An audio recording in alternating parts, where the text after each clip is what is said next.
L'Assemblée va maintenant entendre l'allocution de Son Excellence, M. Brice Clotaire Oligui Nguema, président de transition et chef d'État de la République gabonaise. Je prie le protocole de bien vouloir accompagner Son Excellence et je l'invite à prendre la parole devant l'Assemblée.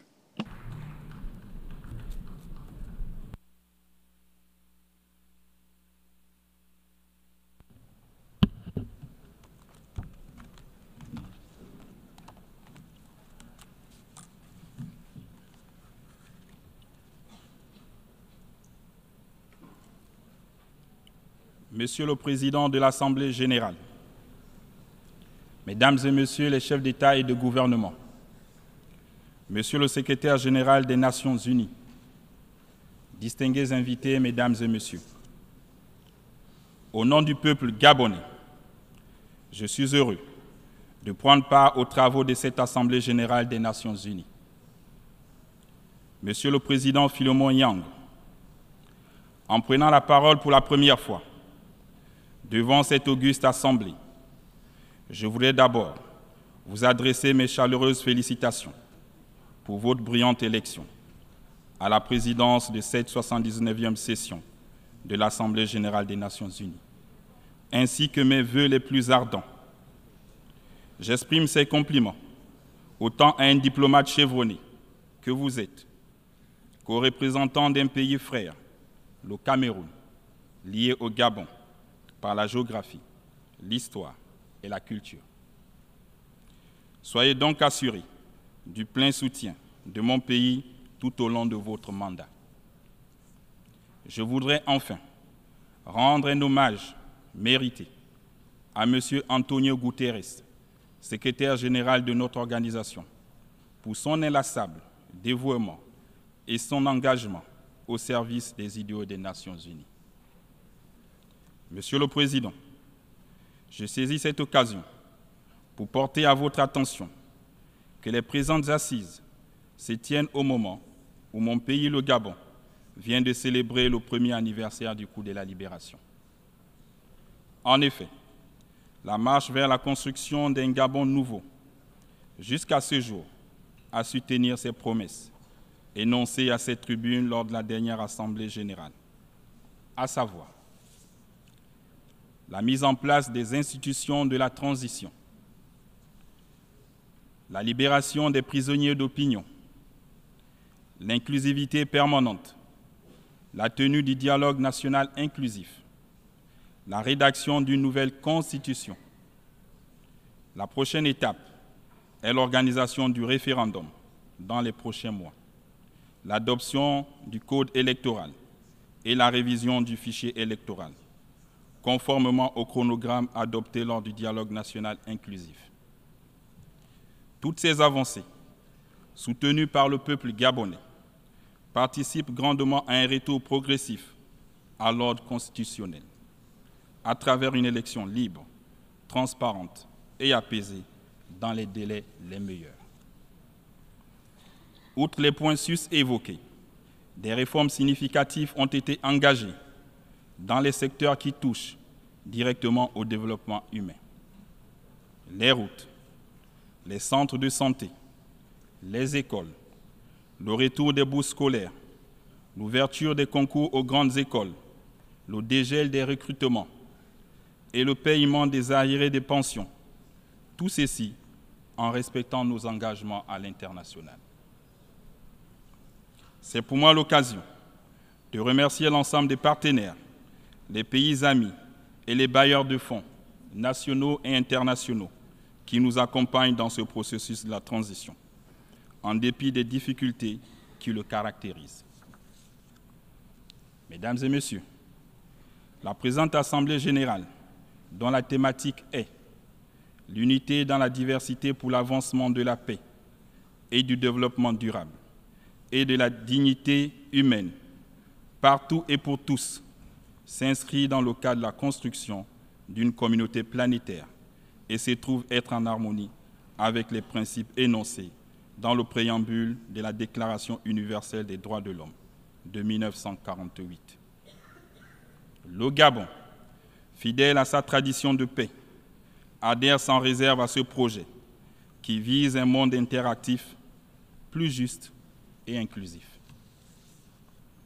Au lendemain du coup de la libération du 30 août 2023, qui s'est réalisé sans effusion de sang, nous avons prôné pour la préservation de la paix et de l'unité nationale, en faisant appel à toutes les forces vives de la nation, quelles que soient leurs origines, leurs croyances ou leur statut social, dans les efforts visant à construire un Gabon plus équitable et plus prospère. Mesdames et messieurs, le respect de la vie, de l'intégrité territoriale, de la souveraineté des États, à choisir librement leurs partenaires et le rejet de la violence favorise la consolidation de la paix. En matière de développement durable, mon pays maintient une position ferme et cohérente en faveur de la protection de l'environnement. Je rappelle que depuis plusieurs années, le Gabon a dédié 13 parcs nationaux au service de l'humanité, contribuant ainsi à l'absorption de plus de 100 millions de tonnes nettes de CO2 par an et à la préservation des espèces menacées. Néanmoins, il ne saurait être question de faire passer les attentes de nos populations, encore tournées vers la satisfaction des besoins élémentaires, au second plan.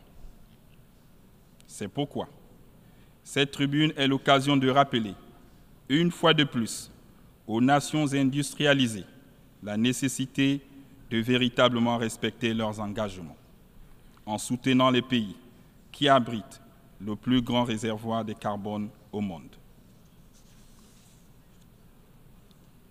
Monsieur le Président, sur la question sécuritaire, comme beaucoup d'entre nous, je crois qu'il est urgent d'apporter des réponses appropriées aux innombrables situations de conflit qui perdurent dans le monde, singulièrement en Afrique. Je tiens à saluer, une fois de plus, l'adoption par le Conseil de sécurité, le 21 décembre 2023, de la résolution 2719 sur le financement des opérations de soutien à la paix, dirigée par l'Union africaine. Conforme au nouvel agenda pour la paix du secrétaire général des Nations unies, cette résolution, conjointement présentée par le Gabon, le Ghana et le Mozambique, est aujourd'hui un élément crucial de l'architecture de la paix et de la sécurité internationale. Sa mise en œuvre est un impératif catégorique.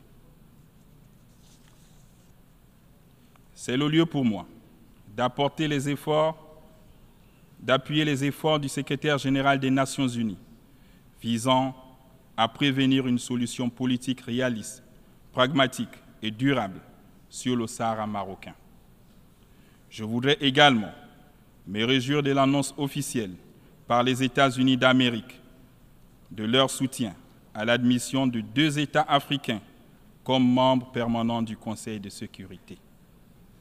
Cependant, l'Afrique attend une adhésion plus large des autres membres permanents du Conseil de sécurité à cette initiative.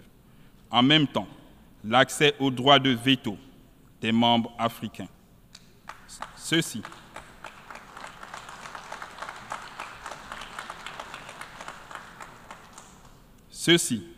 ne serait que justice pour notre continent. Au-delà du continent africain, je voudrais nous inviter à ne pas détourner les yeux de Gaza.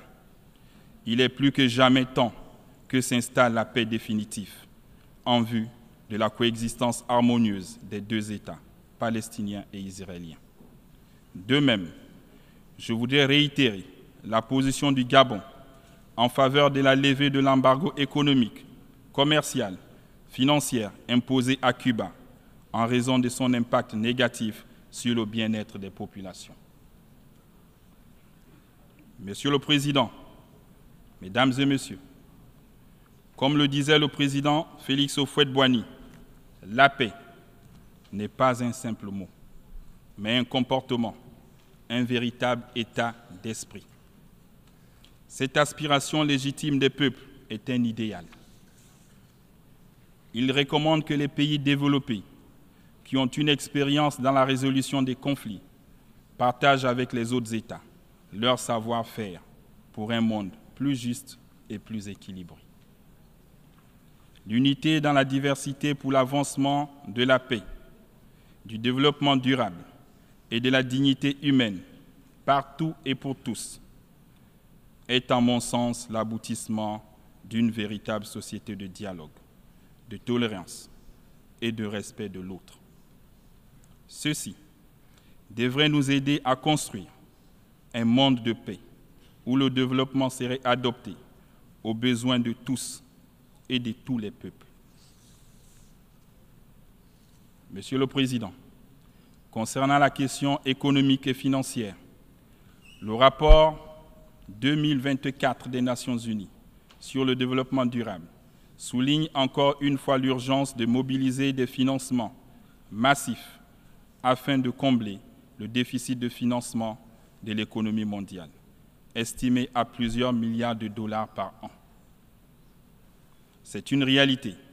Le système financier international actuel ne permet pas de diriger les investissements vers le développement et donc d'assurer la dignité de nos populations, à laquelle nous appelle notre thème de cette année.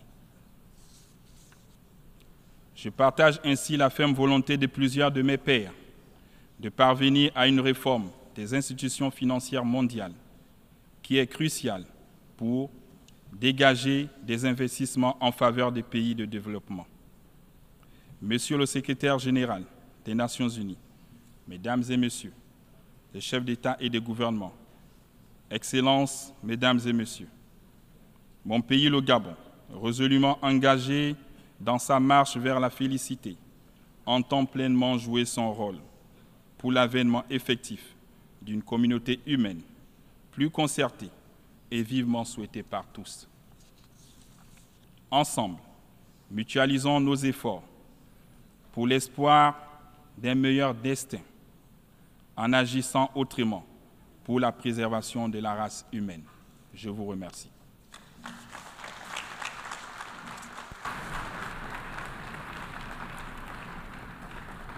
En nombre de l'Assemblée, Au nom de l'Assemblée, je remercie Son Excellence le Président de transition et chef d'État de la République gabonaise.